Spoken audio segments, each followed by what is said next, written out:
ناظرین، آج کی اس ویڈیو میں ہم آپ کو 5 ایسے بدترین گناہوں کے بارے میں بتائیں گے جن کے کرنے سے انسان تباہ و برباد ہو جاتا ہے۔ ناظرین، حضرت علی رضی اللہ تعالی عنہ کے پاس ایک شخص آیا، کہنے لگا حضرت وہ کون سے ایسے بدترین گناہ ہیں جو انسان کے رزق کو ختم کر دیتے ہیں، اور یہ گناہ دنیا اور آخرت میں انسان کو اس طرح ذلیل کرتے ہیں کہ انسان کا دنیا اور آخرت میں کوئی مددگار باقی نہیں رہتا۔ یہ سن کر حضرت علی رضی اللہ تعالی عنہ نے فرمایا کہ اللہ کے رسول نے فرمایا 5 گناہ ایسے ہیں جن کے کرنے پر انسان دنیا اور آخرت میں تباہ و برباد ہو جاتا ہے۔ 5 گناہ ایسے خطرناک گناہ ہیں جن کے کرنے پر انسان دنیا میں بھی ذلیل اور آخرت میں بھی ذلیل۔ 5 گناہ کرنے والا شخص دنیا میں بھی بے سکون رہ جاتا ہے، سکون کا جنازہ نکل جاتا ہے، مشکلات عروج پر آ جاتی ہیں۔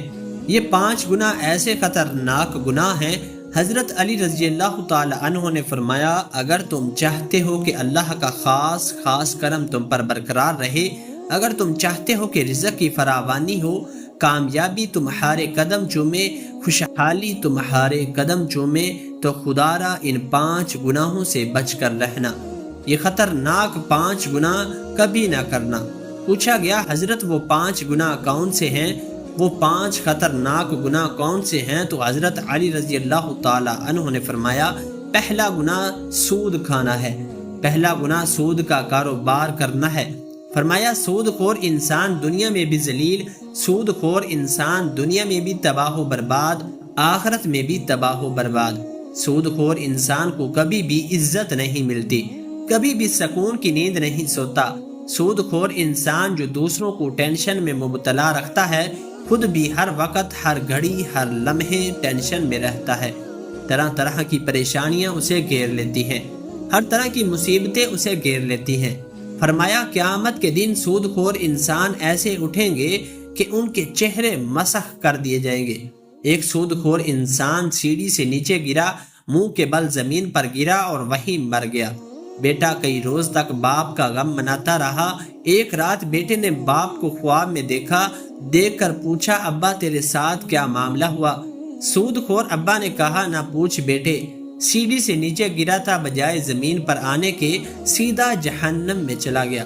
حضرت شیخ سعدی رحمت اللہ علیہ نے فرمایا میں ایک نیا مکان خرید رہا تھا، مکان کی تلاش میں تھا، اتنے میں ایک سود خور میرے پاس آیا، مجھے کہنے لگا یہ مکان خرید لو، عمدہ مکان ہے، اس میں کوئی عیب نہیں، اچھا مکان ہے، میں آپ کا ہمسایہ ہوں، اسی محلے کا رہنے والا ہوں، آپ کا پڑوسی بن جاؤں گا، آپ کا ہمسایہ بن جاؤں گا۔ سود خور انسان مجھے کہنے لگا میں آپ کا ہمسایہ بن جاؤں گا، اسی محلے کا رہنے والا ہوں، یہ مکان بڑا ہی عمدہ ہے، اس میں کوئی عیب نہیں ہے۔ حضرت شیخ سعدی فرماتے ہیں او نادان تو کہتا ہے اس میں کوئی عیب نہیں ہے، مجھے تو سارے کے سارے عیب اسی میں نظر آتے ہیں۔ اس نے کہا حضرت وہ کیسے؟ تو آپ نے فرمایا کہ اس سے بڑا عیب کیا ہوگا کہ تو میرا پڑوسی ہوگا، اس سے بڑا اور عیب کیا ہوگا کہ ایک سود خور میرا پڑوسی ہوگا، اور جہاں تجھ جیسا پڑوسی ہو وہ مکان تو مفت میں بھی ملے پھر بھی مہنگا ہے۔ خدارا اگر دنیا اور آخرت میں عزت چاہتے ہو اور دنیا اور آخرت میں مقام چاہتے ہو، اور اگر تم چاہتے ہو کہ خوشحالی تمہارے ساتھ رہے، رزق کی فراوانی ہو، اگر تم چاہتے ہو کہ کامیابیاں تمہارے قدم چومے، تو سود کبھی نہ کھانا، سود کا کاروبار کبھی نہ کرنا۔ فرمایا دوسرا گناہ کسی نیک عورت پر تہمت لگانا، کسی نیک متقی پرہیزگار عورت پر تہمت نہ لگانا۔ کسی عورت پر تہمت نہ لگایا کرو، کسی کی بیٹی پر تہمت نہ لگایا کرو، اس سے پہلے کہ تیری بیٹی کے اوپر تہمت لگا دی جائے۔ اللہ فرماتا ہے جو شخص کسی عورت پر تہمت لگاتا ہے، جو کسی نیک عورت پر تہمت لگاتا ہے، حالانکہ وہ اچھی ہے، نیک متقی پرہیزگار ہے، نماز پڑھتی ہے، روزہ رکھتی ہے، وہ اچھی ہے۔ جو شخص کسی اچھی عورت پر تہمت لگاتا ہے وہ دنیا اور آخرت میں ذلیل و خوار ہو جاتا ہے۔ اگر تم کسی کی بیٹی سے نکاح نہیں کر سکتے تو نہ کرو، کوئی بات نہیں، خدارا کسی کی بیٹی کے اوپر تہمت مت لگائے۔ وہ بوڑھا باپ جو اپنی بوڑھی کمر پر بوریاں لاد کر دن رات محنت مزدوری کرتا ہے، دن رات اوور ٹائم لگا کر محنت مزدوری کر کے بوڑھی کمر پر بوریاں لاد کر اس لیے کہ اپنی بیٹی کو جوان کیا کہ اس کو پڑھایا لکھایا۔ آج جب اس کی بیٹی جوان ہوئی تو محلے کے لوگوں نے، محلے کے نوجوانوں نے اس کی غریب بیٹی کو قبول ہی نہیں کیا، تہمت لگا کر اسے ٹھکرا دیا، شادی کرنا گوارا نہیں کیا، نکاح نہ کیا، اس لیے کہ ان کے پاس جہیز نہیں۔ ایک تو تم نے نکاح نہیں کیا، دوسرا اوپر سے تہمت تو نہ لگاؤ۔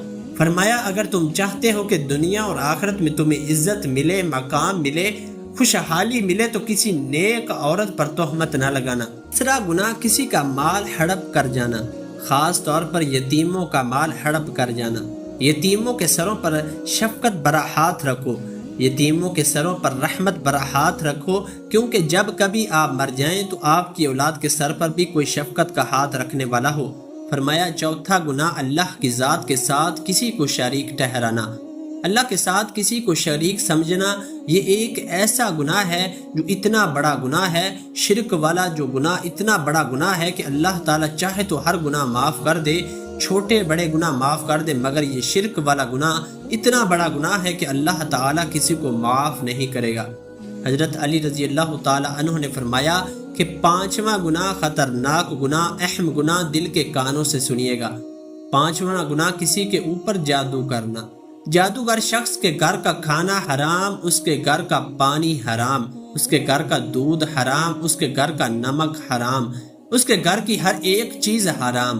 جو شخص کسی کے اوپر جادو کرتا ہے، جو کسی کو ذلیل کرنے کے لیے، کسی کو رسوا کرنے کے لیے، کسی کو ٹینشن دینے کے لیے، کسی کو تکلیف دینے کے لیے جو شخص کسی کے اوپر جادو کرتا ہے، تکلیف ایک ایسی چیز ہے جو گھومتی ہوئی پھر پھراتی ہوئی آخر کار اس بندے تک آن پہنچتی ہے جہاں سے یہ گئی تھی۔